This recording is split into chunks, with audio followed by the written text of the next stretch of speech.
Hamma bilib qo'ysin. Er-xotinlar ham, yosh qarilar ham, ota-onalar ham. Bolasini oilani buzishga, buyurishga ota-onaning haqqi yo'q shariatda. Haqqi yo'q. Haligi gap bu. Allohning arshini larzaga keltiradigan narsaga majburlashga ota-onaning haqqi yo'q. Kelin kuyov bir-birini yaxshi ko'rib, birga yashaymiz deyaptimi? Sharoit yaratib berish kerak. Erkakning tarafi ham o'g'liga xotinini taloq qilishga haqqi yo'q deyishga, ayolning tarafi qiziga shundan ajraysan bo'lmasa bolanmassan deyishga haqqi yo'q. Bu shariatdagi sobit gap bu. Bugungi sharoitdan kelib chiqib aytilayotgan gap emas. O'sha qadimgi imomlardan, Imom Ahmaddan, Imom Abu Hanifadan, ulardan oldingilardan sobit bo'lib kelayotgan shariatning hukmi shu. Bola uchun xotinini taloq qilish ota-onaga yaxshilik qilish doirasiga kirmaydi degan hammalar. Ota-onaning bolasiga oilangni buz deyishga haqqi yo'q degan gap.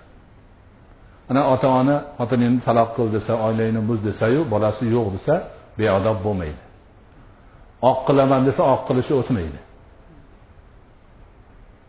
Mana shu narsani hamma yaxshi bilish kerak. Imom Ahmad ibn Hanbal rahmatullohi alayhining oldiga bir odam kelgan shunaqa deb. Menga shunaqa ota-ona tarafdan tazyiq bo'lyapti, xotinimni qo'yish to'g'risida. Yo'q, xotinini demak qo'yib yuborish ota-onaga yaxshilik qilish doirasiga kirmaydi.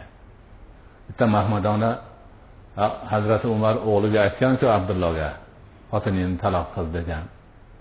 Shunaqa hodisa bo'lgan. Shunda Imom Ahmad ibn Hanbal aytganki, seni otang ham Hazrati Umardek bo'lganda aytadi degan. Hazrati Umar mujtahid inson. Islom ummatining faxri bo'lgan inson. O'sha kelinda shunaqa holat bor edi, shuni bilib aytgan o'g'liga. Shariat yuzasidan, o'zini izzat nafsidan emas. O'zini havoyi nafsiga burib aytmagan u. U odam shariatning hukmini amalga oshirish uchun o'g'li bilmagan narsani bilganidan shu gapni aytgan. Hozirgilar shuni aytyaptimi? Shariat uchun qo'yaptimi? Yo'q, shariat eslarida yo'q ularni. O'zlarining havoyi nafslari bor. Kelin bechara yo kuyov bechara nimadir qilgan bularni havoyi nafsiga yoqmaydigan. O'shuning uchun o'chini olmoqchi bular. Bunaqa narsalar mutlaqo mumkin emas. Shuning uchun bizni xalqimiz, yoshlarimiz, qarilarimiz hammamiz yaxshi bilishimiz kerak. Ana o'sha taloq masalasida demak juda ehtiyot bo'lish kerak.